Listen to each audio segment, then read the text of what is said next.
नमस्कार, माउन्टेन समाचारमा स्वागत छ। म भवानी अधिकारी र म कमला उप्रेती। सुरुमा मुख्य समाचार।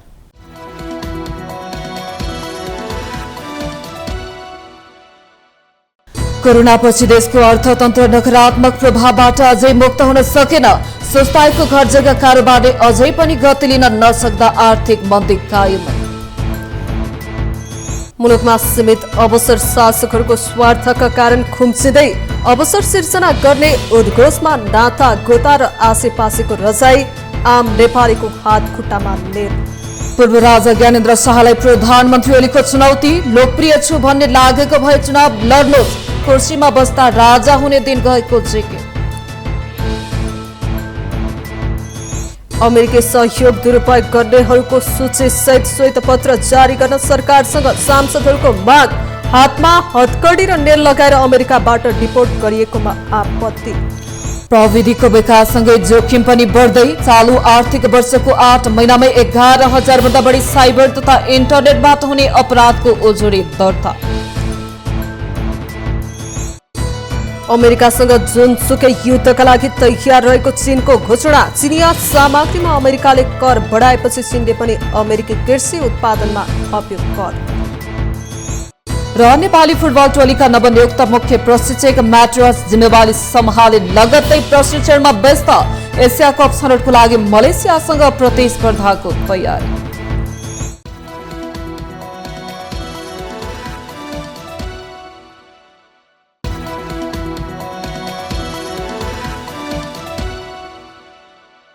अब समाचार विस्तारमा। कोरोना भाइरसको संक्रमण फैलिएपछि देशको अर्थतन्त्रमा देखिएको नकारात्मक प्रभाव अझै सकारात्मक बनेको छैन। उद्योग धन्दा राम्रोसँग चलेर अझै उत्पादन बढाउन सकेका छैनन्। आर्थिक मन्दीबाट देशलाई उन्नतिको बाटोमा अघि बढाउन सबै क्षेत्रको उत्तिकै सकारात्मक प्रयासको खाँचो देखिएको छ। एक रिपोर्ट। कोभिड संक्रमण फैलिएसँगै ठप्प बनेको देशको अर्थतन्त्र र त्यसयता सुस्ताएको घरजग्गा कारोबारको बजारले अझै पनि गति लिन सकेको छैन। कोरोना महामारीले देशको अर्थतन्त्रमा पारेको नकारात्मक प्रभावलाई वर्तमान अवस्थामा सबै क्षेत्रले डटेर सामना गर्नु परेको छ। सरकारले घरजग्गाको किताकाट रोकेपछि देशव्यापी रूपमा घरजग्गाको कारोबारमा कमी आएको हो। अझै यो क्षेत्र चलायमान बन्न सकेको छैन। नेपाल राष्ट्र बैंकले तत्कालीन समयमा रियल इस्टेट कम्पनी आवासीय कर्जाका लागि लिएको कडा मौद्रिक नीतिले पनि घरजग्गाको कारोबारमा कमी आएको हो। पछिल्लो 2-3 वर्षको अवधिमा घरजग्गाको कारोबार केही तलमाथि भएको देखिए पनि खासै सुधार भएको छैन। भन्न चाहिँ बैंक तथा वित्तीय संस्थाहरूको प्राथमिकता घरजग्गा कारोबार वा कर्जामा रहेको भनिन्छ। वाणिज्य बैंकहरूले आधार दरमा 1% भन्दा पनि कम प्रिमियममा नै घरजग्गा कर्जा उपलब्ध गराउने उल्लेख गर्दै आएका छन्। तैपनि अपेक्षित रूपमा उक्त क्षेत्रमा कर्जा प्रवाह हुन सकेको छैन। बैंक तथा वित्तीय संस्थामा तरलता पर्याप्त छ, तर अर्थतन्त्रको सङ्कट भने हटेको छैन।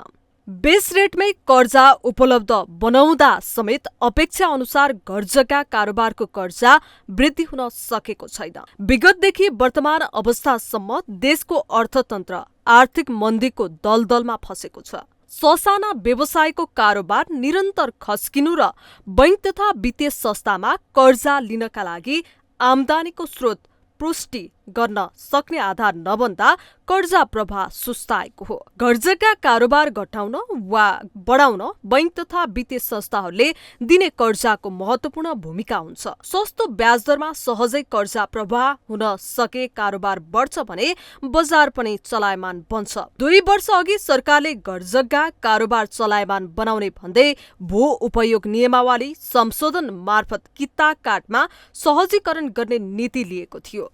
यस्तै नेपाल राष्ट्र बैंकले पनि घरजग्गा कर्जामा सहजीकरण गरेको थियो। कित्ताकाठ फुकुवा भएपछि घरजग्गा कारोबार बढ्ने र थलिएको अर्थतन्त्र पनि चलायमान हुने अपेक्षा गरिएकोमा त्यो काम अझै हुन सकेको छैन। अहिले अर्थतन्त्रमा परेको नकारात्मक प्रभावले देशको उद्योगी र व्यावसायिक वातावरण नै बिगारेको छ। सरकारले ल्याएको भूमि सम्बन्धी अध्यादेशले दीर्घकालीन समस्या समाधान हुने अपेक्षा गरिएको भए पनि उक्त अध्यादेश संसदबाट पारित हुनै सकेन। सजिलो र सबैले बुझ्ने भाषामा भन्नुपर्दा प्रष्ट कानुनी व्यवस्थाको अभाव, अनुमति प्रक्रिया झन्झटिलो, सरकारले प्रभावकारी नियमन गर्न नसकेकै कारण घरजग्गा कारोबारमा वृद्धि हुन नसकेको हो। घरजग्गा कारोबार सुधारका लागि सरकारले बनाउने नीति नियमसँगै आवश्यक कार्यविधि बनाउन पनि जरुरी देखिन्छ। हालै मात्र सरकारलाई बुझाइएको एक अध्ययन प्रतिवेदनले पनि घरजग्गा कारोबारमा नीतिगत सुधारका लागि सुझाव दिएको छ। राष्ट्र बैंकले नीतिगत रूपमा घरजग्गा कारोबारका विषयमा देखिएको समस्या समाधान गर्न सके अर्थतन्त्रको नकारात्मक प्रभाव हटेर घरजग्गा कारोबारमा सुधार आउन सक्छ। मुलुकमा सीमित अवसर शासकहरूको स्वार्थको कारण अझै खुम्चिँदै गएको छ। अवसर सृजना गर्ने हरेक शासकका उद्घोष नाता गोता र आसेपासे अनि निकटका कार्यकर्तासम्म मात्र पुगेको छ। यसै कारण धेरै युवा ठूलै रकम खर्चेर डङ्की रुट भनिने खतरनाक मार्गबाट अवैध रूपमै भए पनि अमेरिका पुग्न बाध्य भइरहेका छन्। अमेरिकाबाट हातखुट्टामा नेल लगाएर नेपाल डिपोर्ट गरिएका नेपाली युवाको चितकार शासकको कानमा पर्दैन। नवनिर्वाचित अमेरिकी राष्ट्रपति डोनाल्ड ट्रम्प लाखौं अवैध आप्रवासीलाई देश निकाला गर्ने बाचा अनुसार एक्सनमा पनि आइसकेका छन्। यसको परिणाम 9 जना नेपाली हात खुट्टामा नेल लगाएर नेपाल डिपोर्ट भएका छन्। यसबाट देशमै अवसर सिर्जना गर्ने हरेक शासकका उद्घोषको धज्जी उडेको छ। अप्रिय वास्तविकता के हो भने सुखद जीवनको खोजीमा अमेरिका पुगेका आप्रवासीमा हाम्रा नागरिक पनि छन्। अमेरिका जानलाई उनीहरूले 50 देखि 90 लाख रुपैयाँसम्म बुझाएको प्रहरीको प्रारम्भिक सोधपुछमा खुलेको छ। उनीहरू 5-6 महिना अघि मात्र अमेरिका पुगेका रहेछन्। त्यहाँ पुगेको केही समयमै पक्राउ परेर मुद्दा चलाइएको रहेछ। कतिपयलाई धरौटी त कतिलाई यत्तिकै छाडेर फर्काइदिएको रहेछ। प्रहरीका अनुसार उनीहरू बिचौलियालाई त्यो रकम बुझाएर मध्यपूर्वी मुलुक युरोप, दक्षिण अमेरिका हुँदै उत्तरी अमेरिका पुगेका थिए। जंगल, खोला, समुद्र हुँदै महिनौं लामो यात्रा गरेर उनीहरू अमेरिका पुगेका थिए। तर उनीहरू आफूहरूलाई पठाउने व्यक्तिबारे बताउन तयार नभएको प्रहरीले बताएको छ। बरु अमेरिकी राष्ट्रपति डोनाल्ड ट्रम्पको कार्यकाल सकिएपछि फेरि जाने उनीहरूको विश्वास छ। यो प्रकरणबाट नेपालका शासकहरूले गालामा चड्कन लागेको महसुस गर्नुपर्ने हो, तर उनीहरूलाई के मतलब? आम नेपाली अहिले खाएर भरे के खाने भन्ने जुगाड गर्न संघर्ष गरिरहेका छन्। सरकार विकास र समृद्धि ल्याउने भनेर चिच्याउन छाड्दैन। युवा पुस्ताको दिमागमा जसरी पनि विदेशिने चाहना उत्कर्षमा छ। नेताहरू भने कसरी सत्तामा पुग्ने बाहेकका अरू कुरा सोच्न सकिरहेका छैनन्। मिटर ब्याज, सहकारी, लघुवित्त लगायत धेरै क्षेत्रका पीडितहरूको चित्कार पनि सिंहदरबारले सुनेको छैन। सरकार सुशासन र विकासको बिगुल फुकेर आफ्नै चालमा अघि बढिरहेको छ। विपक्षी दलहरू सरकारको आलोचनामै दन्त बजान गरिरहेका छन्। मुलुकको वास्तविक अवस्थाको सही चित्रण गर्ने दृश्यहरूमा पछिल्लो समय अमेरिकाबाट हात खुट्टामा नेल लगाएर नेपाल डिपोर्ट गरिएका नेपालीको पीडा थपिएको छ। यस्तो अवस्थामा नागरिकको सुख दुःखमा साथ दिन्छु भन्ने नयाँ पुराना सबै दलहरूको राजनीति कुर्सीमा मात्रै केन्द्रित छ। देखाउनका लागि नागरिकको हितमा को भन्दा को कम भन्ने तछाड मछाडमा छन् राजनीतिक दलहरू। चप्पल पड्काउँदै सिंहदरबार पुगेकाहरू अहिले कहाँबाट कहाँ पुगिसके। घरमा बुढाबुढी मात्रै खुट्टा लागेका छोराछोरी कोही सहरमा छन्, कोही विदेशमा। खेतबारी बाँझै रहेको र गोठ रित्तै सकी नसकी खनजोत, बेलामा पानी पर्छ कि पर्दैन भन्ने त्रास, बल्ल बल्ल उम्रिए पनि बाढीको डर, उब्जनी गरेपछि बेच्न नसकेपछि टाउकोमा हात लगाएर बस्नुपर्ने बाध्यता, यस्तै छ आम नेपालीको जीवन चक्र। राज्यकै मिलेमतोमा मानव तस्करी, सुन तस्करहरूको रजगज बीच अलपत्र गौरवका आयोजनाहरू माझ विकास र समृद्धिका ठूला ठूला गफ। गाउँको सिंहदरबारबाट न्याय नपाएपछि काठमाडौँकै सिंहदरबारमा उपस्थित देखाउने पर्ने बाध्यता, अधिकार पाइएन भनेर सङ्घ विरुद्ध प्रदेश सरकार, कमिसन तन्त्र र कुशासनको जालो अनि सुशासन कायम गर्ने प्रतिबद्धता, अन्यलमा रहेका उद्योगी व्यवसायी पर्याप्त रकम थुप्रिएर पनि ऋण प्रवाह गर्न नसकेर तनावमा रहेका बैंकहरू, वर्षौंदेखि संक्रमणकालीन न्याय खोजिरहेका आम नेपालीहरू, टीआरसी विधेयक टुङ्ग्याएर चुपचाप बसेको सरकार, यी सबै उकुस मुकुस विस्फोट हुनु अघि नै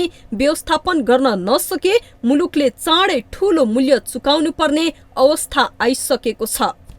सरकारले ल्याएका अध्यादेश राष्ट्रिय सभाबाट स्वीकृत भएका छन्। बिहीबारको राष्ट्रिय सभा बैठकमा निर्णयार्थ पेश भएका अध्यादेश स्वीकृत भएका हुन्।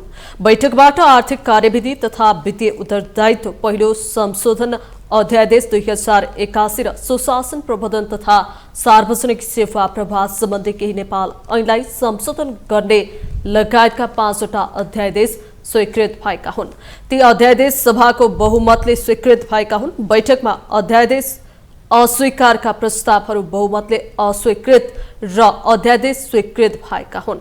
विपक्षी दलका सांसदहरूले सरकार अध्यादेशबाट मुलुक चलाउने बाटोमा लागेको भन्दै अस्वीकृत गर्न आग्रह गरे पनि उनीहरूको सूचना अस्वीकृत भएका छन्। 5वटै अध्यादेश बुधबारको प्रतिनिधि सभाबाट स्वीकृत भइसकेको छ। दुवै सदनबाट स्वीकृत भएपछि सरकारले प्रतिस्थापन विधेयकका रूपमा अघि बढाउनेछ। प्रधानमन्त्री केपी शर्मा ओलीले मुलुकको शासन गर्नको लागि निर्वाचनबाट आउन पूर्व राजा ज्ञानेन्द्र शाहलाई चुनौती दिनुभएको छ। महोत्तरीमा बिहीबार महोत्तरीको Nepal pulp and paper industries प्रणालीले सञ्चालन बनाएको कागज कारखानाको उद्घाटन गर्दै उहाँले पूर्व राजा शाहलाई चुनौती दिनुभएको हो। उहाँले नेपाली जनताले फालेका राजतन्त्रलाई पुनः फर्काउन भन्दै नाराबाजी भइरहेको टिप्पणी गर्नुभयो। उहाँले मानिसहरू कुर्सीमा बस्दा राजा हुने दिन गएको जिकिर गर्दै लोकप्रिय लागेको भए निर्वाचनमा लड्न चुनौती दिनुभयो। छाया अघि सारेर नभई आफै राजनैतिक दल खोलेर निर्वाचनमा लड्न उहाँको चुनौती छ। अब नेपालमा जन्मिँदै राजा हुने प्रणाली स्वीकार्य नहुने स्पष्ट गर्दै ओलीले संविधान र लोकतन्त्रको बाटो समातेर अघि बढ्न सबैलाई खुल्ला रहेको बताउनु भयो। उहिले नेपाली जनताले फालेका राजतन्त्रलाई त्यो तन्त्र फेरि कताबाट उधिने र कहाँबाट उधिने र ल्याउने हो, ल्याएर खोइ कहाँ ल्याएर कुर्सीमा राख्छन् अरे। अनि मान्छे कुर्सीमा बस्दाखेरि राजा हुने भए त तपाईँहरू कुर्सीमा बस्नुभएको छ राजा हुनु, यता पनि कुर्सीमा बस्नुभएको छ राजा हुनु। कुर्सीमा राख्दैमा होइन, संविधानको बाटो समाउनुहोस्, संविधान अनुसार आउनुहोस्। पूर्व राजा लोकप्रिय छन् भने चुनाव लड्नुहोस्, आउनुहोस्, पार्टी खोल्नुहोस्। प्रधानमन्त्री ओलीले देश विकास निर्माणको कामबाट अघि बढिरहेको भन्दै दावी गर्नुभयो। उहाँले आफूमाथि मधेस विरोधी ट्याग लगाइएकोमा आपत्ति जनाउनुभयो। ऊर्जा, जलस्रोत तथा सिंचाई मन्त्री दीपक खड्काले नेपाल विद्युत प्राधिकरणका कार्यकारी निर्देशक कुलमान घिसिङ कार्य सम्पादन मूल्याङ्कनमा सहभागी नभएको कारण 0 अङ्क दिएको स्पष्ट पार्नु भएको छ। प्रतिनिधि सभाको बिहीबारको बैठकमा उठेका प्रश्नहरूको जवाब दिँदै मन्त्री खड्काले कार्य सम्पादन मूल्याङ्कनमा सहभागी नभएको कारण कुलमान घिसिङलाई 0 अङ्क दिएको स्पष्ट पार्नु भएको हो। उहाँले यदि विद्यार्थी जाँचमै सहभागी भएन भने उसले कति नम्बर प्राप्त गर्छ भन्दै प्रति प्रश्न गर्नुभयो। उहाँले कार्यकारी निर्देशक घिसिङले तोकिएको समयभित्र कार्य सम्पादन नबुझाएर सरकारसँग भएको सम्झौताको बेवास्ता गरेको आरोप लगाउनुभयो। उहाँले कोही पनि संविधान भन्दा माथि नहुने भन्दै सबैले कानूनको पालना गर्नुपर्ने उल्लेख गर्नुभयो। घिसिङले सरकारलाई नटेर्ने नचिन्ने गरेको आरोप पनि उहाँले लगाउनुभयो। यहाँ धेरै शिक्षक साथीहरू मित्रहरू मान्यज्यूहरू हुनुहुन्छ, विद्यार्थी भएर आउनुभएका मान्यज्यूहरू पनि हुनुहुन्छ। विद्यार्थी यदि जाँचमै उपस्थित भएन भने उहाँले कति नम्बर प्राप्त गर्नुहुन्छ मलाई सोध्न मन छ। त्यस कारणले कि मलाई भनिदिनु पर्यो मान्यज्यूहरूले, उहाँ कानुनभन्दा माथि हुनुहुन्छ, उहाँलाई कानुन लाग्दैन भनेर भनिदिनु पर्यो, संविधानमा लेखिदिनु पर्यो। हामीले ल्याएको व्यवस्था त्यस्तो होइन। सबै नागरिकहरू यस संविधान अन्तर्गत, नेपालको कानुन अन्तर्गत रहनेछन्। उहाँले लोड सेडिङ अन्त्यको श्रेय कुलमानलाई नभई भारतलाई दिनुपर्ने समेत बताउनुभयो। यसका साथै भारतसँग विद्युत बिक्रीको सम्झौतामा पनि कुलमानको कुनै भूमिका नरहेको आरोप मन्त्री खड्काले लगाउनुभयो। माउन्टेन समाचारमा पालो भएको छ विश्रामको।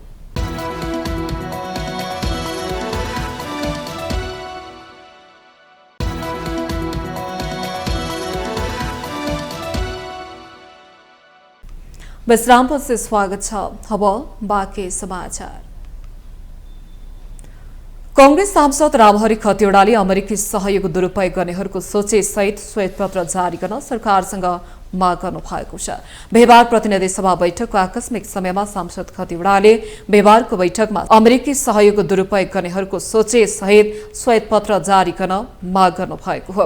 एनजीओ तथा आईएनजीओ मार्फत आएको रकम दुरुपयोग गरिएको भन्दै मुलुकै बदनाम भएको भन्दै उहाँले श्वेतपत्रको आवश्यकता औल्याउनु भयो।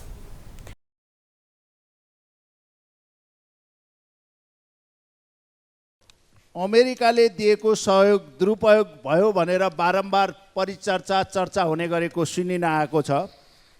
यस्तो रकम कति नेपालमा आएको हो र कसले प्रयोग गरे, त्यो नेपाल सरकारले, अर्थ मन्त्रालयले कसले श्वेतपत्र जारी गर्नुपर्ने हो त्यो जारी गरियोस्। एनजीओ र आईएनजीओ को रूपमा आएका र अन्य काममा प्रयोग भएका रकम कति छन्, त्यो दुरुपयोगलाई लिएर सारा नेपाललाई नै बदनाम गर्ने काम गरेको छ भने सरकारले यसलाई भएको के हो त्यसलाई श्वेतपत्रको रूपमा जारी गरोस् भनेर अनुरोध गर्न चाहन्छु सभामुख महोदय। नेकपा माओवादी केन्द्रका सांसद देवेन्द्र पौडेलले हातमा हतकडी र नेल लगाएर नेपालीलाई फिर्ता गर्नु मानव अधिकार विपरीत भएको भन्दै मानव अधिकारको अन्तर्राष्ट्रिय स्थापित मूल्य मान्यता विपरीत भएको उल्लेख गर्नुभयो। उहाँले विदेशमा रहेका नेपालीहरूको अवस्थाबारे जानकारी लिन अन्तर्राष्ट्रिय सेल गठनको माग गर्नुभयो। दुबईबाट 2500 जना, जापानबाट 2 जना, दक्षिण Korea, Sri Lanka, Canada, Brazil, Azerbaijan लगायतका देशहरूबाट नेपालीहरू डिपोर्ट भएर फिर्ता हुने क्रम रहेको छ। सम्माननीय सभामुख महोदय, 1/3 जनसङ्ख्या नेपालमा रहेको मध्य विदेशमा हुनुहुन्छ।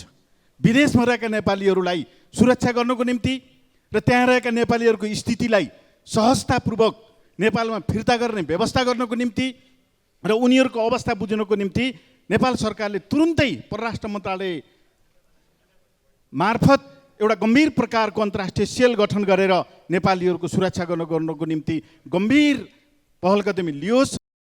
राष्ट्रिय स्वतन्त्र पार्टीका सांसद हरि ढकालले सरकार कमिसनखोर व्यापारीहरूको पक्ष पोषण गरिरहेको आरोप लगाउनुभयो। खाना पकाउने ग्यासको कमिसन वृद्धिमा उद्योग मन्त्री नै संलग्न हुँदा उपभोक्ताहरू समस्यामा परेको उहाँको दावी छ।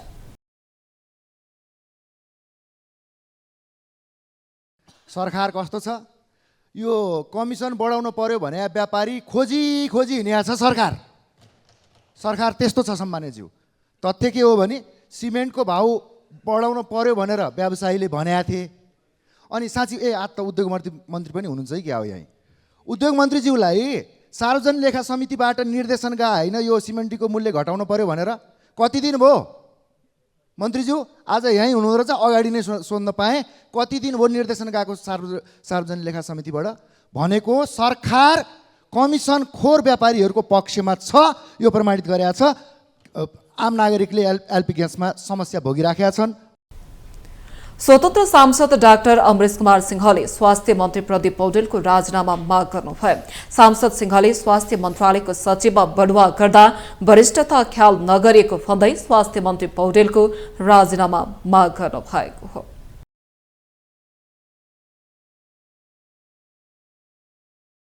यो प्रकरणमा म स्वास्थ्य मन्त्रीको राजीनामाको माग गर्छु। प्रधानमन्त्रीसँग आह्वान गर्न चाहन्छु स्वास्थ्य मन्त्रीलाई इमिडिएट बर्खास्त गरोस्, किनकि स्वास्थ्य मन्त्री मैले पढाएको विद्यार्थी हो। तर उहाँले भन्नुभएको छ कि यो मन्त्रालयमा कुनै मधेसी रहँदैन, कुनै शाखामा प्रमुख भएर, कुनै महानिर्देशक भएर। त्यति मात्र होइन, कुनै जनजाति र दलित पनि हुँदैन। जब सरकार मलाई कहाँ न कहाँ शङ्का छ, यही काङ्ग्रेस एमालेको सरकारले राजा माघ 19को घटना गरेकै थियो। मलाई लाग्छ फेरि प्रतिबन्धकारीसँग मिलेर मधेसी समुदाय, दलित समुदाय, जनजाति, दलित महिला, यिनीहरूलाई संविधानको समावेशी सिद्धान्तलाई च्यात्दै कुल्चिँदै एकल जाति एकल समुदायको नेतृत्व गर्न खोजेर प्रतिगमनको आह्वान गर्न खोजेको होइन। बुधबार बसेको मन्त्री परिषदको बैठकले स्वास्थ्य तथा जनसङ्ख्या मन्त्रालयको सचिवमा डाक्टर विकास देवकोटालाई नियुक्त गर्ने निर्णय गरेको छ। राष्ट्रिय सभाको शून्य समयमा सदस्यहरूले समसामयिक विषयमा सरकारको ध्यानाकर्षण गराएका छन्। बिहिबार बसेको राष्ट्रिय सभा बैठकको शून्य समयमा सदस्यहरूले एमसीसी र यूएसएड रोकिँदा अर्थतन्त्रमा पर्ने वार्षिक 20 अर्बको असरलाई कसरी व्यवस्थापन गर्ने लगायतका विषयमा सरकारको ध्यानाकर्षण गराएका हुन्। सदस्य कृष्ण बहादुर रोकायले रुकुम पश्चिममा रहेको 2वटा विमानस्थल बन्द रहेकाले यथाशीघ्र सञ्चालनका लागि सरकारसँग माग गर्नुभयो। रुकुम पश्चिममा 2वटा विमानस्थल छ, एउटा सदरमुकाम रहेको शल्य विमानस्थल र एउटा पश्चिममा रहेको चौरजारी विमानस्थल। आज दुवै विमानस्थल आज उडान नभएको कारणले चाहिँ आज स्थगित भएका छन्। दुवैमा आज चाहिँ उडान छैन र चाहिँ यो सदरमुकाममा रहेको 2081 पौष 2 गते त्यसपछि उडान चाहिँ सञ्चालन भएको छैन र म दुवै एयरपोर्टमा, दुवै विमानस्थलमा यथाशीघ्र त्यहाँ चाहिँ यो सञ्चालन गर्नको निम्ति, एयरपोर्ट सञ्चालन गर्नको निम्ति, म चाहिँ उडान सञ्चालन गर्नको निम्ति म नेपाल सरकारको चाहिँ मन्त्रालयको सम्बन्धित मन्त्रालयलाई म सम्माननीय अध्यक्ष मार्फत म सम्बन्धित मन्त्रालयको म ध्यानाकर्षण गराउन चाहन्छु। राष्ट्रिय सभा सदस्य पदम बहादुर परियारले अमेरिकी अन्तर्राष्ट्रिय सहायता सम्बन्धी यूएसएड र एमसीसी बन्द हुँदा अर्थतन्त्रमा वार्षिक 20 अर्ब प्रभाव परेको उल्लेख गर्नुभयो। उहाँले यसबाट पर्ने असरको व्यवस्थापनका लागि कसरी काम गर्दैछ भन्ने बारे सदनमा जानकारी गराउन सरकारको ध्यानाकर्षण गराउनुभयो। यसैगरी अमेरिकी अन्तर्राष्ट्रिय विकास सहायता सम्बन्धी निकाय यूएसएड र एमसीसी बन्द भएको छ। नेपाल सरकार र विभिन्न राष्ट्रिय तथा अन्तर्राष्ट्रिय सङ्घ संस्था मार्फत नेपालमा प्रदान गरिँदै आएका सहायताहरूले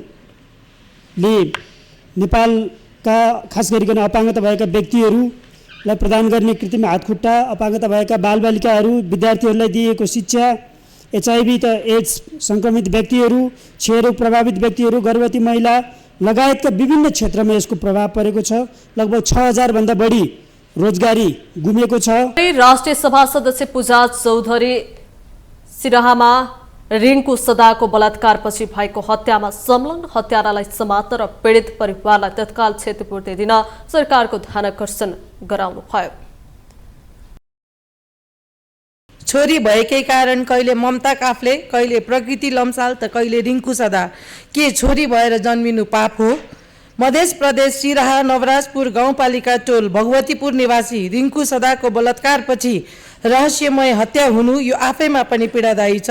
26 दिन बितिसक्दा पनि उनको हत्यारा फरार रहेको र राज्यले पनि क्षतिपूर्ति उपलब्ध नगरेको अवस्थामा म अध्यक्षज्यू मार्फत सरकारलाई छिटोभन्दा छिटो क्षतिपूर्ति उपलब्ध र अपराधीलाई समात्न हार्दिक अनुरोध गर्दछु।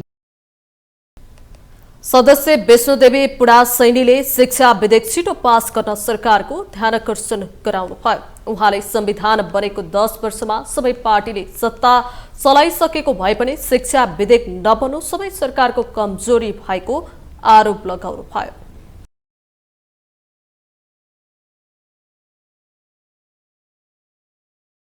अहिले सामुदायिक विद्यालयका शिक्षिकाहरू आन्दोलनमा हुनुहुन्छ। उहाँहरूको माग त्यति ठुलो पनि छैन, मात्र शिक्षा विधेयक चाँडै पास गरियोस्। उहाँहरूको कुरा जायज पनि छ। संविधान बनेको 10 वर्षमा सबै पार्टीका नेताहरूले सरकार बनाउनु भयो, देश चलाउनु भयो, तर शिक्षा विधेयक अहिलेसम्म नबन्नुमा सबै सरकारहरूको चाहिँ कमजोरी हो। त्यसैले सामुदायिक विद्यालयका शिक्षक शिक्षिकाहरूको समस्याहरू समाधान गर्नका लागि छिटोभन्दा छिटो शिक्षा विधेयक पास होस्। सुन्ने समयमा सदस्यहरूले आफ्ना जिल्लामा अवरुद्ध विकास निर्माण तथा उद्योग व्यवसाय सुचारू गराउन पनि सरकारको ध्यानाकर्षण गराएका छन्। प्रविधिको विकासले आम मानिसको जीवन सहज बनाएसँगै जोखिम पनि उत्तिकै निम्त्याएको छ। विश्व नै सामाजिक सञ्जाल मार्फत एक आपसमा जोडिएर सानो संसार बनेको अवस्थामा यससँग जोडिएर हुने आपराधिक घटनाहरूमा समेत निरन्तर वृद्धि भएको छ। इन्टरनेट मानिसको जीवनको अभिन्न अङ्ग नै बनिसकेको छ। इन्टरनेटको प्रयोगका कारण जीवनशैली जति सरल भएको छ त्यति नै यसले नकारात्मक असर समेत देखाउन थालेको छ। सामाजिक सञ्जालको प्रयोग बढिरहँदा यस सम्बन्धी सुरक्षा जटिलताहरू पनि थपिने गरेका छन्। पछिल्लो समय नेपालमा पनि सामाजिक सञ्जाल विशेष गरी फेसबुकका साथै टिकटक, इन्स्टाग्राम, ट्विटर, मेसेन्जर, इमो, भाइबर लगायतबाट पनि साइबर अपराधका घटना बढिरहेका छन्। टेलिग्रामबाट ठगीमा स्क्याममा परेर म यहाँ निवेदन दिन आएको खासमा। टेलिग्रामले व्हाट्सएपमा पहिला जोइन गरायो, त्यसपछि टेलिग्राम लिङ्क पठायो मलाई। लिङ्क पठाइसकेपछि त्यो लिङ्कबाट मलाई आइडी बनाउनु पठायो, मेरो नम्बर मागेर आइडी बनाउनु पठायो। त्यसपछि आइडी बनाइसकेपछि त्यो नम्बरबाट अनलाइन बिजनेस गर्ने भनेर अनि त्यो अनलाइनमा टेलिग्रामको त्यो लिङ्कमा सोफाहरू तिनी झोलाहरू त्यस्तो किनबेच गर्ने भनेर भन्यो। उसले राखिदिएको थियो, त्यसमा यति सामान किन्नै पर्छ भनेर पहिले नै राखिदिएको थियो। त्यो सामान किनिसकेर पनि विड्रो दिएन, पैसा फेरि हालेपछि उतै लुटिराख्ने भयो क्या। मेरो 3 लाख पैसा यहाँ कस्तो मेरो नि अलमोस्ट अनलाइन टास्कमा अलमोस्ट 1.5 लाख गएको रहेछ अनि गएको छ। तर म जस्तो यहाँ आउँदाखेरि कम्प्लेन गर्दाखेरि धेरैको थियो, 3 लाख 4 लाख 5 लाख अलमोस्ट। पछि कसरी थाहा भयो भन्दाखेरि स्क्याम रहेछ भन्दाखेरि when I reached here then I found there are many peoples that have engaged in advanced tax or this online through। अनि त्यसपछि मलाई थाहा भएको कि मेरो त गएको रहेछ भनेर। अनि पछि मसँग काउन्सिलिङ गर्नु यहाँको अफिसर्सहरूले, अनि त्यसपछि थाहा भयो कि यो एडभान्स मतलब यो it's illegal in Nepal. Cyber अपराध तथा इन्टरनेटमा हुने विभिन्न अपराधिक गतिविधि हेर्ने साइबर ब्युरोको तथ्याङ्क अनुसार चालु आर्थिक वर्षको 8 महिनामा मात्रै 11,000 बढी साइबर तथा इन्टरनेटबाट हुने अपराध सम्बन्धी उजुरी दर्ता भएका छन्। साइबर अपराध भन्नाले पनि अब आम जनमानसले चाहिँ इन्टरनेटबाट हुने जेसुकै अपराध हुन् ब्युरोमा निवेदन गर्नुपर्छ भन्ने ब्युरोमा चाहिँ प्राप्त हुने निवेदनहरूको आँकडा हेर्ने हो भने गत आर्थिक वर्षमा चाहिँ 19,730 वटा थिए भने अहिले लगभग हाम्रो 11,900 जति पुगिसकेको छ। यो 8औं महिनामा हो भने चाहिँ त्यही हाराहारीमा छ भइरहेछ, लगभग बढिरहेछ निवेदनहरू। त्यसैले तथ्याङ्कको हिसाबले साइबर अपराधहरू अथवा इन्टरनेटबाट हुने जुन चाहिँ समस्या आम नागरिकलाई परिरहेछ त्यो चाहिँ बढेको अवस्था चाहिँ देखिन्छ सर। यसमा चाहिँ कम्प्युटर तथा कम्प्युटर नेटवर्कको प्रयोग गरेर गरिने जुनसुकै प्रकारका अपराधहरूलाई पनि साइबर अपराधका रूपमा बुझिने गरिन्छ। सामाजिक सञ्जालमा मात्र नभई पछिल्लो समय नेपालका ब्याङ्किङ क्षेत्र र सरकारी वेबसाइटहरूमा समेत आक्रमण तथा ह्याकिङको प्रयासका घटना बढ्न थालेका छन्। प्रविधिको सही सदुपयोग नहुँदा समाजमा साइबर अपराधका घटना बढिरहेको यस क्षेत्रका जानकारहरूको भनाइ छ। प्रयोगकर्ताहरूलाई इन्टरनेटमा सामाजिक सञ्जाल कसरी चलाउने भन्ने ज्ञान नहुँदा विभिन्न प्रलोभनमा पर्दा छोटो समयमै धेरै पैसा कमाउन खोज्ने लगायतका कारणले साइबर अपराधका घटनाहरू बढिरहेको देखिन्छ। अब यो चाहिँ साइबर अपराधको जुन प्रकार छ त्यो अनुसार फरक हुन सक्छ हैन। त्यसको चाहिँ किन बढ्यो भन्ने कुरा चाहिँ हैन सर। किन बढ्यो भन्ने कुरा चाहिँ गर्ने मान्छेका लागि चाहिँ जुन पीडक हुन्छ अथवा अभियुक्त छन् ती चाहिँ फाइनेन्शियल गेन चाहिँ देखिन्छ उनीहरूको सबभन्दा। जस्तो प्रलोभनकै अहिले यो कुरा यो हाम्रो जुन स्केमको कुरा गऱ्यौँ त्यो फाइनेन्शियल गेनकै लागि हो सबभन्दा बढी। कतिमा चाहिँ रिभेन्ज होला, कति केसहरूमा कस्तो हुन्छ भने आपसी दुश्मनी वैमनस्यता हुन्छ र त्यसका लागि चाहिँ रिभेन्ज लिनलाई पनि गरेको अवस्था देखिन्छ। कुनै पनि विद्युतीय अभिलेखको सृजना, उत्पादन र विद्युतीय अभिलेखलाई अनधिकृत तवरबाट प्रयोग गर्ने कार्यलाई नियन्त्रण गर्नका लागि नेपालमा हाल विद्युतीय कारोबार ऐन 2063 कार्यान्वयनमा रहेको छ। यस्तै मुलुकी देवानी संहिता ऐन 2074 तथा मुलुकी अपराध संहिता ऐन 2074 पनि कार्यान्वयनमा रहेको छ। साइबर अपराधको परिभाषाले कुन कुन क्षेत्रलाई समेट्ने भन्ने कुरा स्पष्ट नहुँदा र यस सम्बन्धी पर्याप्त र एकीकृत कानुन नहुँदा प्रभावकारी रूपमा काम गर्न कठिन भएको साइबर ब्युरोको गुनासो छ। साइबर सुरक्षा विश्वकै संवेदनशील विषय भइसकेको छ। अझ नेपाल जस्ता देशमा साइबर ह्याकिङ र ठगीका घटना बढिरहेका छन्। प्रविधिको रूपान्तरण तथा सूचना प्रविधिका क्षेत्रमा आइपरेका परिवर्तनसँगै साइबर सुरक्षासँग सम्बन्धित समयानुकूल परिवर्तन अहिलेको आवश्यकता हो। माउन्टेन टेलिभिजनका लागि क्यामेरामा मिलन थापाको साथमा अर्जुन धामी, काठमाडौँ। नेपाली कांग्रेसका सभापति शेरबहादुर देउवाले लोकतन्त्रमा मात्रै सबै वर्गको अधिकार सुनिश्चित हुने बताउनु भएको छ। बिहिबार पार्टी केन्द्रीय कार्यालय सानेपामा नेपाल भूतपूर्व सैनिक संघको कार्यक्रममा सभापति देउवाले लोकतन्त्रमा मात्रै सबै वर्गको अधिकार सुनिश्चित हुने बताउनु भएको हो। उहाँले नेपाल भूतपूर्व सैनिक संघमा समस्या समाधानका लागि पहल गरिरहेको उल्लेख गर्नुभयो। गोर्खा भर्ती केन्द्रका बारेमा सरकारसँग कुरा भइरहेको भन्दै समस्या समाधानका लागि कूटनीतिक तहमा वार्ता अगाडि बढाउने उहाँले प्रतिबद्धता जनाउनुभयो। प्रजातन्त्र स्थापना र पुनर्स्थापना एवं नेपालको हरेक लोकतान्त्रिक आन्दोलनमा भूतपूर्व सैनिकहरूको योगदान महत्त्वपूर्ण रहेको सभापति देउवाले बताउनुभयो। साथै प्रजातन्त्र स्थापना र पुनर्स्थापना एवं नेपालको हरेक लोकतान्त्रिक आन्दोलनमा यहाँहरूले पुर्याउनु भएको योगदान सदा स्मरणीय रहनेछ। यहाँहरूको मायाले नै हाम्रो पार्टी नेपाली कांग्रेस जनताको लोकप्रिय पार्टी बनेको छ। लोकतन्त्रको स्थापना एवं 2007 सालको जनक्रान्तिमा साथीहरूको ठुलो योगदान रहेको छ। सभापति देउवाले सबै भातृ एवं शुभेच्छुक संस्था बलियो भए पार्टी बलियो हुने जिकिर गर्नुभयो। नेपाली कांग्रेस बलियो पार्टी भए मात्रै नेपाल समृद्ध मुलुक बन्न सक्ने उहाँले बताउनुभयो। पूर्वाधार विकास समितिका सभापति दीपक बहादुर सिंहले जलस्रोत विधेयक अबको 2 हप्ताभित्रमा सदनमा पेश गर्ने आश्वासन दिनुभएको छ। बिहिबार काठमाडौँमा आयोजित नेपालमा प्रभावकारी सुशासनको लागि एकीकृत नदी वैसन योजना र व्यवस्थापन विषय कार्यशालामा सभापति सिंहले जलस्रोत विधेयक अबको 2 हप्ताभित्रमा सदनमा पेश गर्ने आश्वासन दिनुभएको हो। उहाँले विधेयकमा मोटामोटी सहमति भइसके पनि केही कुरामा सहमति जुटाउन बाँकी रहेको उल्लेख गर्दै अबको 2 हप्ताभित्र सदनमा पेश गर्ने बताउनुभयो। उहाँले ऊर्जा विधेयकलाई समेत शेयरधनी नेपालीको हक हित हुने गरी ल्याउने प्रतिबद्धता व्यक्त गर्नुभयो। अहिलेका शासकहरूले पानीको महत्व नबुझेको कारण मानव निर्मित ताल तलैयाहरू सोक्दै गएको सभापति सिंहले उल्लेख गर्नुभयो।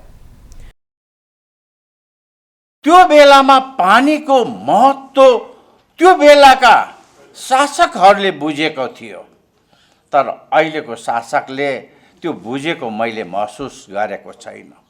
आज यही उपत्यकामा पनि मान्छेबाट निर्मित तालहरू, तलैयाहरू, पोखरीहरू सयौं हजारौंको संख्यामा थियो।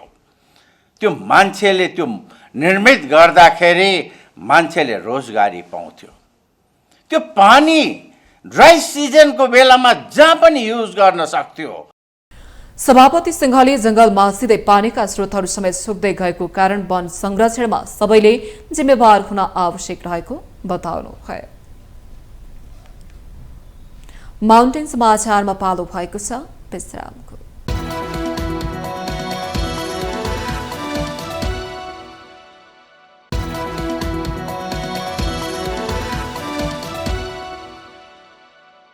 विश्रामपछि पुनः स्वागत छ। अब बाँकी समाचार।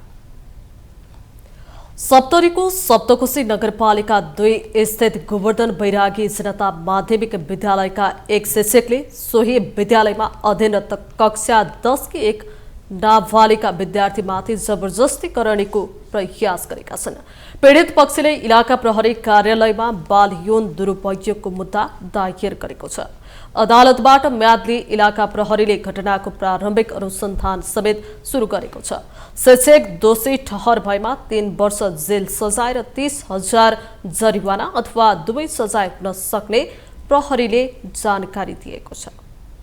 हिजो यस विद्यालयमा कक्षा 10 मा अध्ययनरत एकजना विद्यार्थीमाथि सोही स्कुलका रमेश कुमार राउत भन्ने सरले कम्प्युटरको ल्याबको रुममा उक्त विद्यार्थीलाई जबरजस्तीकरण गर्ने प्रयास गरेका छन् र प्रारम्भिक अनुसन्धान अगाडि बढाउँदाखेरि हामी आज विद्यालय पनि भ्रमण गर्यौँ। विद्यालयमा हामीले चाहिँ सत्य तथ्य के छ कस्तो छ भन्ने कुराहरूको पनि अनुसन्धान गर्दै गइरहेछौँ।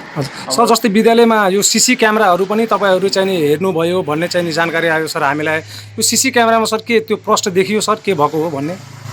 सीसी क्यामेराहरू फुटेजहरू पनि हामीले कलेक्सन गरेको छौँ। हजुर त्यो कुरा हामी अब के देखिन्छ भन्ने कुरा पछि अनुसन्धान सकेपछि तपाईँहरूलाई पनि थाहा हुने नै छ। जानकारी नै गराउँछौँ। हजुर यसमा अब नेपालमा बनेको विद्यमान कानुनहरू थुप्रै छन्। यसमा चाहिँ जाहेरी जस्तै अपराध मुलुकी फौजदारी अपराध संहिता 2074 अनुसार चाहिँ जाहेरी आएको छ बाल यौन दुरुपयोगमा। हजुर बाल यौन दुरुपयोगमा जाहेरी आइसकेपछि हामीले अनुसन्धान गरिरहेको छौँ र त्यो बाल यौन दुरुपयोग अनुसन्धान पछि यदि बाल यौन दुरुपयोग भएको कुरा स्थापित भयो भने खुल्ला आयो भने यसमा चाहिँ तपाईँको मुलुकी फौजदारी अपराध संहिता 2074 को परिच्छेद 18 करनी सम्बन्धी कसुरको दफा 225 मा बाल यौन दुरुपयोग सम्बन्धी व्यवस्था गरिएको छ। र त्यसमा चाहिँ 3 वर्षसम्म कैद र 30,000 रुपैयाँसम्म जरिवानाको व्यवस्था गरिएको छ। हेर्नु हिजो चाहिँ लगभग 12-1 बजेतिर मलाई पनि विद्यालयबाट जानकारी भएको हो। जानकारी हुनासाथ म चाहिँ घटनास्थलमा पुगेँ। घटनास्थलमा पुग्ने बित्तिकै अब त्यहाँको अवस्थाको चाहिँ अध्ययन गरेर लगत्तै चाहिँ अब त्यहाँ अवस्था चाहिँ अलि तनावग्रस्त थियो। तनावग्रस्त हुने बित्तिकै हामीले चाहिँ इलाका प्रहरी कार्यालयमा चाहिँ फोन गरेर हामीले चाहिँ प्रहरीलाई बोलाएर तुरन्तै उहाँ शिक्षकलाई चाहिँ प्रहरीलाई जिम्मा लगाएर चाहिँ उहाँलाई पठाइदिएको थियौँ। र तत्कालै हामीले चाहिँ त्यहाँ सम्बन्धित विद्यालयको शिक्षक लगायत विद्यालय व्यवस्थापन समिति शिक्षक अभिभावक सङ्घको संयुक्त बैठक बसेर त्यसमा चाहिँ हाम्रो शिक्षा शाखा पनि र नगरपालिकाको अन्य कर्मचारीहरू पनि समावेश भएर हामीले एउटा निर्णय गर्यौँ र दोषीमाथि कारबाही होस्, आवश्यक छानबिन होस्। यदि दोषी छ भने उहाँलाई चाहिँ कारबाहीको प्रक्रियामा अगाडि बढाउनुपर्छ भनेर एउटा निर्णय गरेर तत्कालै विद्यालयबाट चाहिँ इलाका प्रहरी कार्यालयमा चाहिँ एउटा छानबिनको लागि चाहिँ हामीले पत्रचार गर्न लगाएको छौँ। योभन्दा अगाडि चाहिँ यस्तो किसिमको कुनै किसिमको चाहिँ उहाँ सम्बन्धी चाहिँ जानकारीहरू केही थिएन। र हिजो हामीले जुन घटनास्थलमा गएर बुझ्दाखेरि जुन हिजोको जुन घटना भयो त्यो घटनाले गर्दाखेरि अरू विद्यार्थीले पनि यो सरले चाहिँ हामीलाई पहिलेदेखि नै यस्तो गरेको, यस्तो व्यवहारहरू नकारात्मक व्यवहारहरू गरेको भन्ने कुराहरू चाहिँ विद्यार्थीहरूबाट पनि सुनियो। र शिक्षकहरू म चाहिँ सम्बन्धित विद्यालयको प्रसँग कुरा गर्दाखेरि पनि उहाँले चाहिँ यस्तो किसिमको घटनाहरू पहिले चाहिँ कहिले नघटेको र हामीलाई जानकारी नभएको कुरा चाहिँ प्रबाट जानकारी भयो। अहिले अब दोषी चाहिँ के भन्छ इलाका प्रहरी कार्यालयमा छ, छानबिन भइरहेको छ र त्यस्तो किसिमको कोही यदि शिक्षकहरू छ भने पनि त्यस्तो शिक्षकहरूलाई हामीले चाहिँ हाम्रो शिक्षा ऐन नियमावलीमा कानुनमा भए बमोजिमको सजाय चाहिँ जुन विद्यालयबाट हुन सक्ने सजाय हाम्रो नगरपालिकाले गर्नुपर्ने पहल त्यसमा सबै पहल कुनै पनि पहल नछोडाइकन हामी सजायको कुनै पनि बाटो चाहिँ हामी नछोडिकन चाहिँ त्यस्तो शिक्षकहरूलाई चाहिँ हामी कारबाहीको दायरामा नेपालकै ठूलो कागज कारखाना सञ्चालनमा आएको छ। नेपाल उद्योग वाणिज्य महासंघका अध्यक्ष चन्द्रप्रसाद ठकालको लगानीमा महोत्तरीमा बनेको नेपालकै सबैभन्दा ठूलो कागज उद्योग व्यवहारबाट सञ्चालनमा आएको हो। विशेष गरी वित्तीय, पर्यटन, अटोमोबाइल, सूचना प्रविधि र ऊर्जा क्षेत्रमा संलग्न रहेको आईएमए ग्रुपले पहिलो पटक कागज कारखाना सञ्चालन गरेको हो। महोत्तरीको गौशाला नगरपालिका 1 स्थित रामनगरमा रहेको Nepal pulp and paper industries प्रणालीका सबै लगानीकर्ता नेपाली हुन्। 2078 मा शिलान्यास भएको यो उद्योगले निर्माण प्रक्रिया सकेर 2081 पुसदेखि उत्पादन सुरु गरिसकेको छ। अध्यक्ष ढकालले आयात प्रतिस्थापन गर्दै स्वदेशमै ठूलो रोजगारी सृजना गर्ने लक्ष्य लिएको बताउनु भयो। हामी त भन्नाले यहाँ डोमेस्टिक मात्र युज गर्ने, हामी एक्सपोर्ट पनि गर्न सक्छौँ। यसलाई चाहिँ हामीले जुन एउटा चाहिँ फरेन करेन्सी खर्च गरेर जुन हामीले चाहिँ अहिले इम्पोर्ट गरिराखेको चाहिँ छौँ, हामी एक्सपोर्ट गरेर चाहिँ फरेन करेन्सी अर्न पनि गर्न सक्छौँ। त्यो हिसाबमा हुनसक्छ भोलि चाहिँ नेपालकै र मेटेरियलले चाहिँ यदि पुगेन भने यस्तै पुरानो कागजहरू जुन चाहिँ एउटा मिनिमम चाहिँ प्राइसमा एउटा जुन एभाइलेबल हुन्छ र मेटेरियलको रूपमा त्यसलाई चाहिँ इम्पोर्ट गरेर हाम्रो डोमेस्टिक चाहिँ आवश्यकतालाई पनि पुरा गर्छौँ र हामी चाहिँ बाहिर चाहिँ जुन एक्सपोर्ट गर्नलाई पनि हामी एग्रेसिभ हिसाबले एक्सपोर्ट पनि गरेर वैदेशिक मुद्रा चाहिँ जुन भित्राउनेमा पनि हामी यो उद्योगलाई चाहिँ प्रयोग गर्छौँ भन्ने चाहिँ वास्तवमा हाम्रो चाहिँ ब्रोड सेन्समा चाहिँ त्यो चाहिँ उद्देश्य पनि रहेको छ। विद्यालय क्याम्पसमा लेख्ने पढ्ने कापीदेखि फोटोकपी टोयलेट र टिस्यु पेपरसम्ममा समेत नेपाल परनिर्भर अवस्थामा छ। तर अब उद्योग सञ्चालनमा आएसँगै पहिलो वर्षमै नेपालको लागि आवश्यक मध्ये करिब 40% कागज नेपालमै उत्पादन हुने अध्यक्ष ढकालको दाबी छ। उद्योगले स्वदेशी कच्चा पदार्थ र जनशक्ति परिचालन गरी स्वदेशमै उच्च गुणस्तरीय कागज उत्पादन गर्ने लक्ष्य लिएको छ।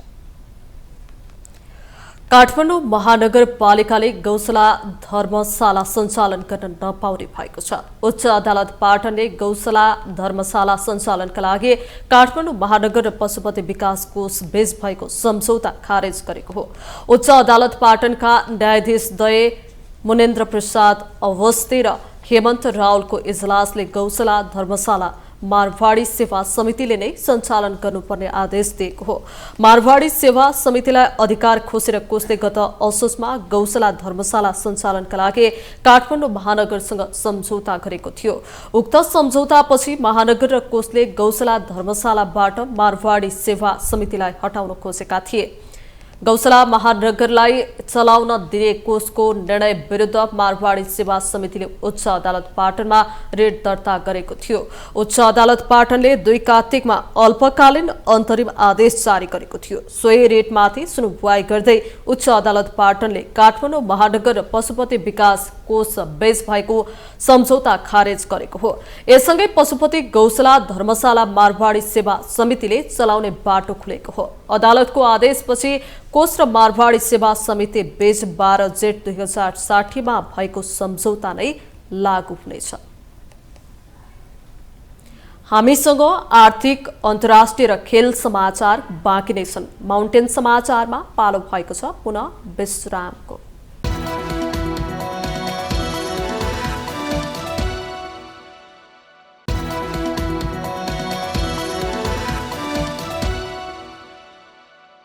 विश्रामपछि स्वागत छ।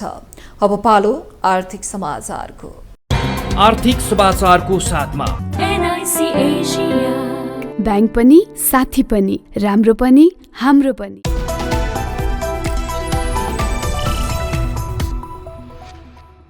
शेयर बजार लगातार चौथो दिन पनि घटेको छ। अघिल्लो दिनको तुलनामा बिहीबार 2.70 अङ्कले घटेको हो। सो गिरावटपछि नेप्से परिसूचक 2818 अङ्कमा कायम भएको छ। कारोबार रकम पनि घटेको छ। अघिल्लो दिन 10 अर्ब 97 करोडको कारोबार भएकोमा यस दिन 10 अर्ब 10 करोडको भयो। कुल 79 कम्पनीको मूल्य बढ्दा 132 को घट्यो भने 12 को स्थिर रह्यो। विकास बैंक सेक्टर सबैभन्दा धेरै 1.86% ले बढ्यो। फाइनान्स 0.23, होटल तथा पर्यटन 0.57, हाइड्रो पावर 0.06, लगानी 0.14 तथा जीवन बीमा 0.80, निर्जीवन बीमा 0.04, अन्य 0.71 तथा व्यापार 0.24% ले घटे।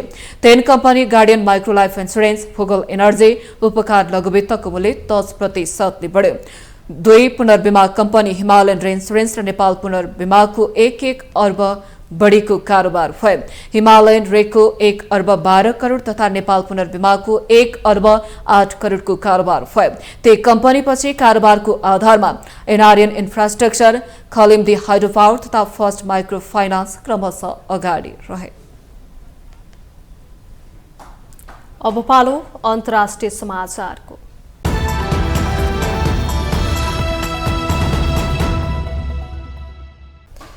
चीनले अमेरिकासँग जुनसुकै युद्धका लागि तयार रहेको घोषणा गरेको छ। अमेरिकी राष्ट्रपति डोनाल्ड ट्रम्पले सिरिया सामानहरूमा थप कर लगाएपछि चीनले अमेरिकासँग जुनसुकै युद्धका लागि तयार रहेको घोषणा गरेको अन्तर्राष्ट्रिय सञ्चार माध्यमहरूले जनाएका छन्। अमेरिकी करको बदलामा चीनले पनि अमेरिकी कृषि उत्पादनहरूमा 10 देखि 15% कर लगाएर प्रत्याकार गरेको छ। चीनले यदि अमेरिकाले युद्ध चाहेको हो भने कर युद्ध, व्यापार युद्ध वा अन्य जुनसुकै प्रकारको युद्ध लड्न तयार रहेको स्पष्ट गरेको छ। अमेरिका स्थित चीनिया दूतावासले सामाजिक सञ्जालमा सरकारी विज्ञप्तिको एक लाइन पुनः पोस्ट गर्दै यस्तो चेतावनी दिएको हो। ट्रम्प दोस्रो पटक राष्ट्रपति बने यता चीनबाट यो अहिलेसम्मकै सबैभन्दा आक्रामक घोषणा हो। बेजिङमा चिनिया कम्युनिस्ट पार्टीका शीर्ष नेताहरू वार्षिक राष्ट्रिय जनकङ्ग्रेसका लागि भेला हुँदा यो प्रतिक्रिया आएको हो। चीनका प्रधानमन्त्री ली छियाङले देशको रक्षा खर्च 7.2%ले बढाउने घोषणा गरे लगतै चीनले अमेरिकालाई चेतावनी दिएको हो। अमेरिकाका राष्ट्रपति डोनाल्ड ट्रम्पले इजरायली बन्धकहरूको रिहाईको विषयमा प्यालेस्टाइनी लडाकु समूह हमासलाई अन्तिम चेतावनी दिनुभएको छ। सामाजिक प्लेटफर्म ट्रुथ मार्फत ट्रम्पले आफ्नो कुराको सुनवाई भएन भने हमासका एक सदस्य पनि बाँकी नरहने धम्की समेत दिनुभएको छ। इजरायललाई काम सम्पन्न गर्न आवश्यक पर्ने सबै कुरा पठाउने भन्दै ट्रम्पले यदि कुरा सुनेनन् भने हमासका एकजना पनि सदस्य सुरक्षित नहुने स्पष्ट गर्नुभएको हो। व्हाइट हाउसले बन्धक मुद्दामा हमाससँग प्रत्यक्ष वार्ता गरिरहेको पुष्टि गरेको केही घण्टापछि ट्रम्पको यो अभिव्यक्ति आएको हो। इजरायललाई कस्तो प्रकारको सहयोग पठाउने सम्बन्धमा ट्रम्पले स्पष्ट गर्नुभएको छैन।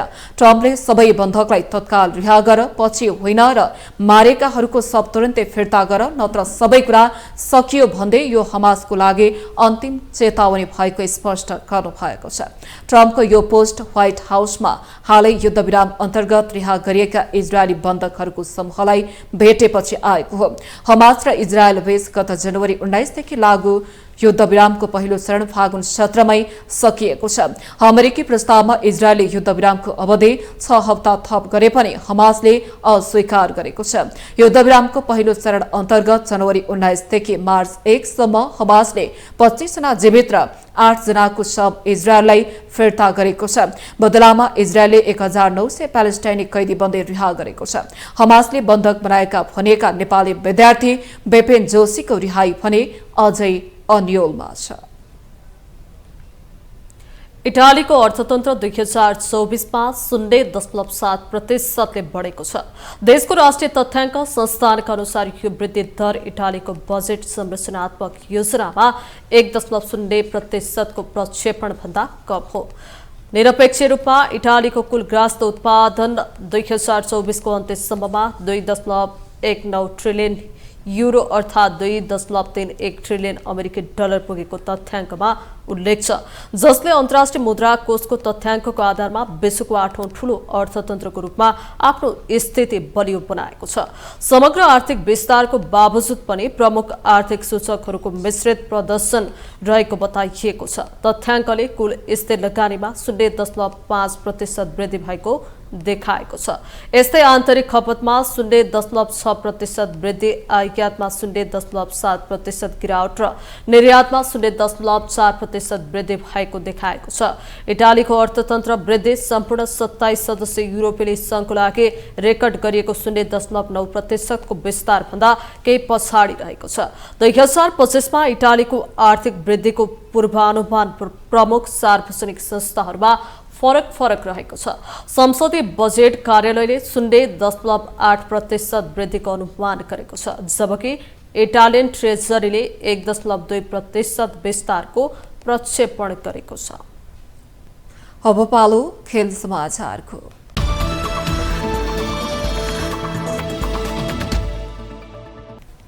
नेपाली फुटबल टोलीका नवनियुक्त मुख्य प्रशिक्षक म्याट रस जिम्मेवारी सम्हाले लगत्तै प्रशिक्षणमा व्यस्त भएका छन्।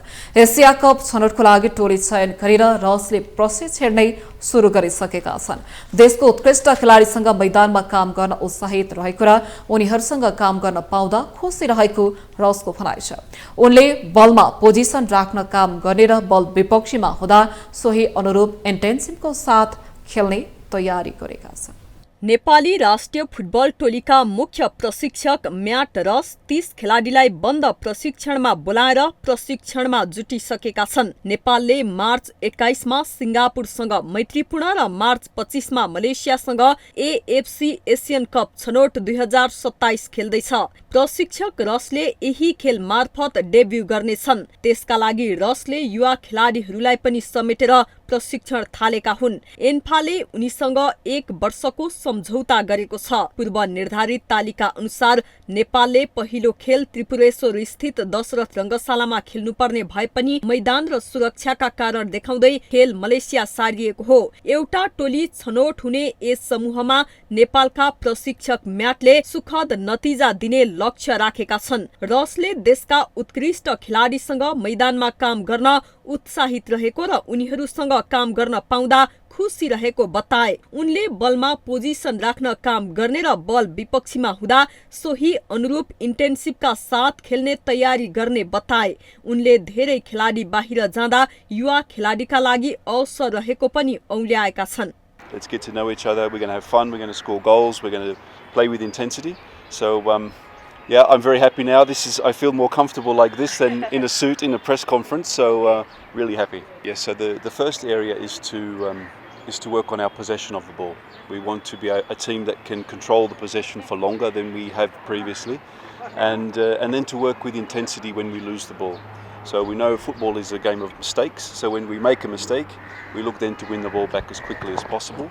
नेपालका कप्तान किरण कुमार लिम्बुले नयाँ प्रशिक्षक म्याट रससँग प्रशिक्षण गर्न टोली र आफू उत्साहित रहेको बताए। रसले बुधबारदेखि त्रिपुरेश्वर स्थित दशरथ रंगशालामा एसियन कप छनौटको तयारी सुरु गरिसकेका छन्। लिम्बुले वर्षभर खेलाडीहरू व्यस्त हुने समय आएको र साथै नयाँ प्रशिक्षकसँग प्रशिक्षण गर्न पाउँदा पनि खेलाडीहरू उत्साहित रहेको बताएका हुन्। साफ च्याम्पियनशिप जित्ने र एसियन कप छनौटमा राम्रो नतिजा ल्याउने प्रशिक्षकको योजना पूरा गर्न सक्दो प्रयास गर्ने किरणले संकल्प गरे। सफलताका लागि बलिया टोलीसँग म्याच एक्सपोजर आवश्यक रहेको कप्तान किरण बताउँछन्। Super excited. अब कम्पिटिसन पनि नजिक भयो बिकज अफ लोकल गेम कम्पिटिसनहरूले गर्दाखेरि सबै प्लेयर बिजी पनि छ।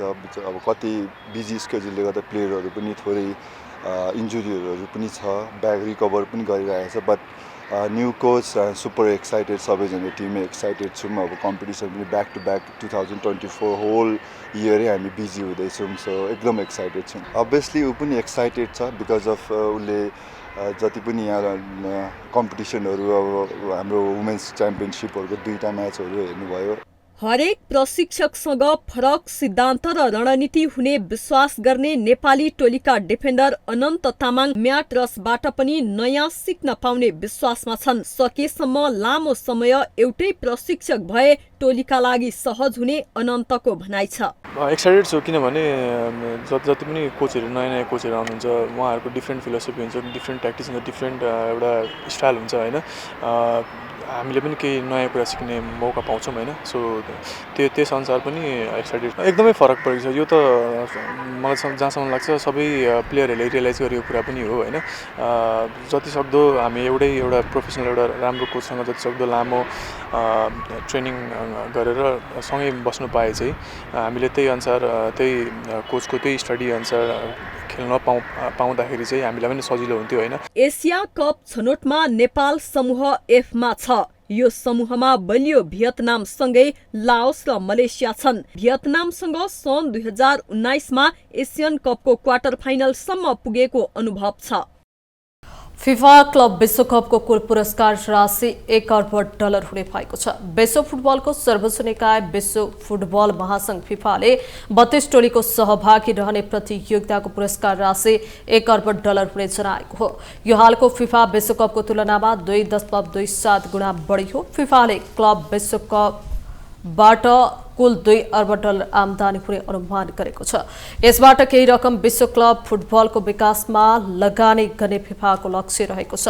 फिफाले उक्त प्रतियोगिताबाट आमदानी भएको $1 पनि आफूले नराख्ने जनाएको छ।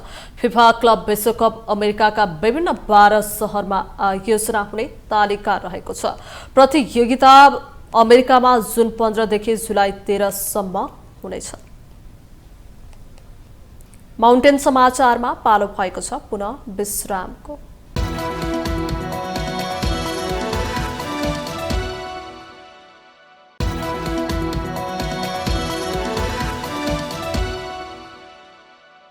यससँगै हामी माउन्टेन समाचारको अन्त्यमा आइपुगेका छौं। जाँदा जाँदै मुख्य समाचार पुनः एकपटक।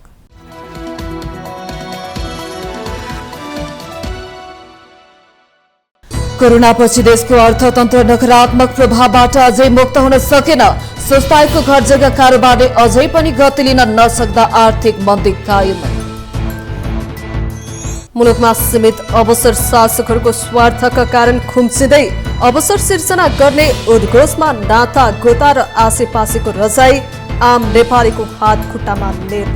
पूर्व राजा ज्ञानेन्द्र शाहलाई प्रधानमन्त्री ओलीको चुनौती। लोकप्रिय छु भन्ने लागेको भए चुनाव लड्नुहोस्, कुर्सीमा बस्दा राजा हुने दिन गएको जेके। अमेरिकी सहयोग दुरुपयोग गर्नेहरूको सूची सहित श्वेतपत्र जारी गर्न सरकारसँग सांसदहरूको माग। हातमा हतकडी र नेल लगाएर अमेरिकाबाट डिपोर्ट गरिएकोमा आपत्ति। प्रविधिको विकाससँगै जोखिम पनि बढ्दै। चालू आर्थिक वर्षको 8 महिनामै 11,000 भन्दा बढी साइबर तथा इन्टरनेटबाट हुने अपराधको उजुरी दर्ता। अमेरिकासँग जुनसुकै युद्धका लागि तयार रहेको चीनको घोषणा। चिनिया सामग्रीमा अमेरिकाले कर बढाएपछि चीनले पनि अमेरिकी कृषि उत्पादनमा थप्यो कर। र नेपाली फुटबल टोलीका नवनियुक्त मुख्य प्रशिक्षक म्याट्रस जिम्मेवारी सम्हाले लगत्तै प्रशिक्षणमा व्यस्त। एसिया कप छनौटको लागि मलेसियासँग प्रतिस्पर्धाको तयारी।